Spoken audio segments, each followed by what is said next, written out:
not like it about 1,800 parts per million? Yeah, what are you trying to do? Yeah.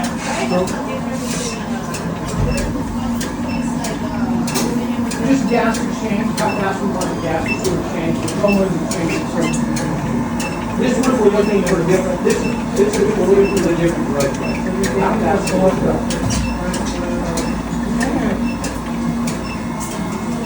This is the minimum gas exchange. It allows the CO2 to go.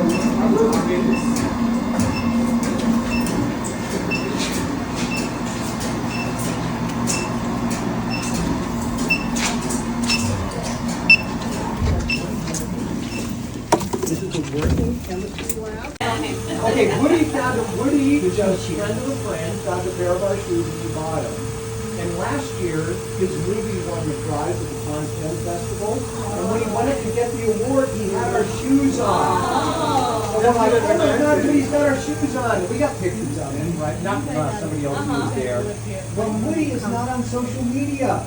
Woody doesn't have a Twitter account or a Facebook page. He doesn't care. And it's like, damn it, of all the celebrities to get one, like we could have, I don't know who's on social media all the time. You know, we could have got anybody other than him. But he is funny. He has actually talked to us. He called us because he loves them. Yeah. He's like, these are so good. So these ones we sell, but most of the experimental shoes that we're making here, we're doing this as a test for some other company, and it'll probably be a year or two before those ones. But these ones you can buy right now. We sell them on our website. And it's always, I mean, what's the brand? It's called Blue View. All one word. Is it a university brand or? No, it's one we had to start. You're not allowed to have a brand at the university, so we can do the research here, but we had to have our own separate company to make a brand. So you make sure they're comfy and like they fit into all foot sizes. I mean, it's a great question. Yeah, so that's a whole art. So we actually hired the president of the Blue View. There's our little sign right there, Blue View. That's how you say it. So the president of that was 25 years advanced. So he designed hundreds of shoes and manufactured hundreds of shoes. And so there's a whole process to do that.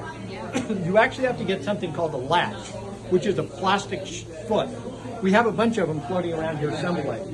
Anyway, the first thing you do is you make a plastic foot, and then you model the shoe to that plastic foot. Question? So you said, there's was one. it about the company? You said earlier that 20 to 25% shoes are dumped. Like, Yes. Yeah. So why do you dump them? Like we are a lot of country fellows. Can we have a complimentary one pair of shoes? This is the way the whole industry is set up. So what happens is, suppose you are Foot Locker. All right? Foot Locker buys. The same thing with our foams and our hard plastics that we make called thermoplastics. So what we do is we do a lot of mixing and measuring and formulation over on this side. So we make these small batches of materials into shapes and sizes that we're then able to test. That we have to meet certain specifications, we're able to test that here. So we do all the chemistry to make the materials in here, and we also do all the testing on this side of the lab. So we have a variety of different pieces of testing equipment.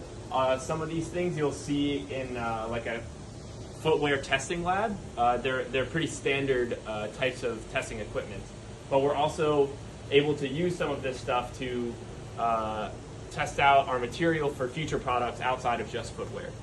So we are kind of bridging some of the gap between like the smaller scale chemistry and actually developing a product. So we do a lot of that testing here. Yeah, and just so you understand, what these guys are working on this week, has anybody ever heard of Herman Miller chairs? I'll show you what we have. Yeah, that's you're a rich person. If you've heard of Herman Miller chairs, that means you're rich. They're very expensive chairs. They're pretty common in super high-end offices, like lawyers always have Herman Miller chairs, but they're kind of designer chairs too. So we were approached by Herman Miller about a month ago, and they said, oh, we've heard about your material, and we would really like to try it in some of our chair seats. And we said, okay, and we had kind of a call with them. At the end of the call, they said, well, how much does your material cost, and how big is it? We made 40 or 50 tons a day. we could easily make a couple hundred pounds.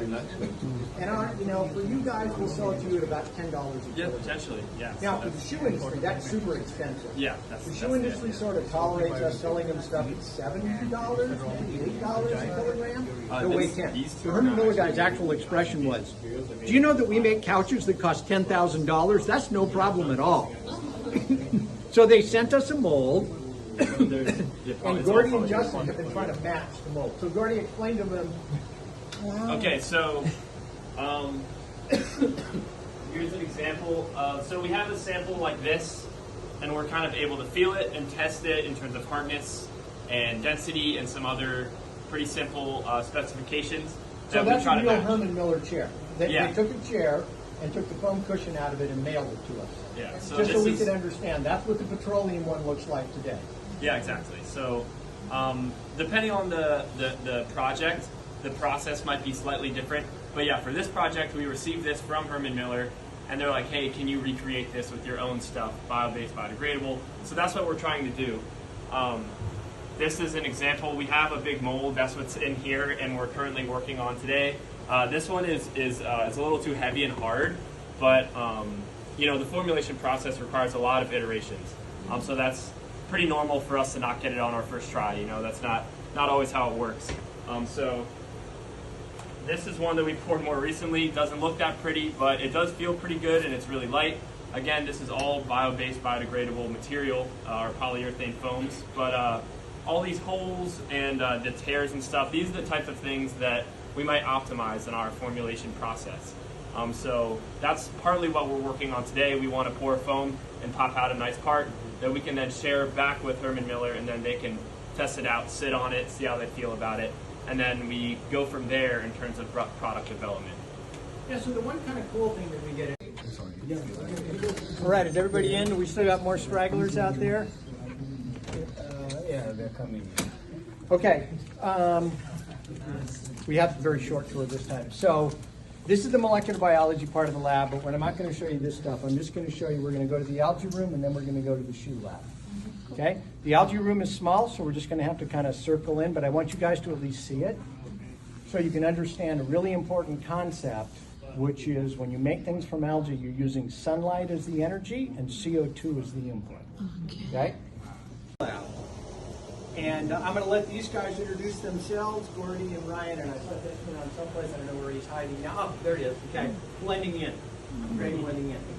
Okay, so what are these guys? They're kind of a unique thing.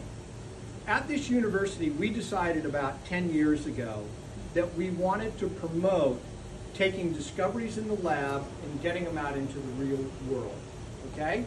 And they decided one way we could do that is we could allow companies to actually be based at the university. So they set up something they call enterprise zones.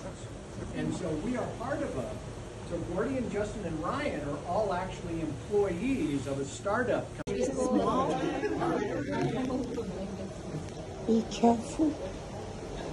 Come on, all the way in, spread out that way a little, spread out this way a little bit. Come on, all the way in, keep going, keep going, over here.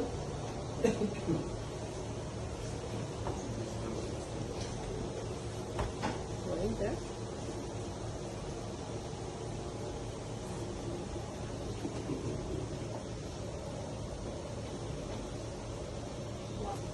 They look green to us because they're not using green. Everybody thinks, oh, plants must absorb green light, they're green. Wrong, it's the light they don't absorb.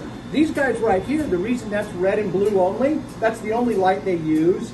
So rather than use the green light, which would just cause heat, we're just like, hey, just put the red and blue ones in. When you're buying LED, you can get any color you want. All right, back at it, we're gonna go.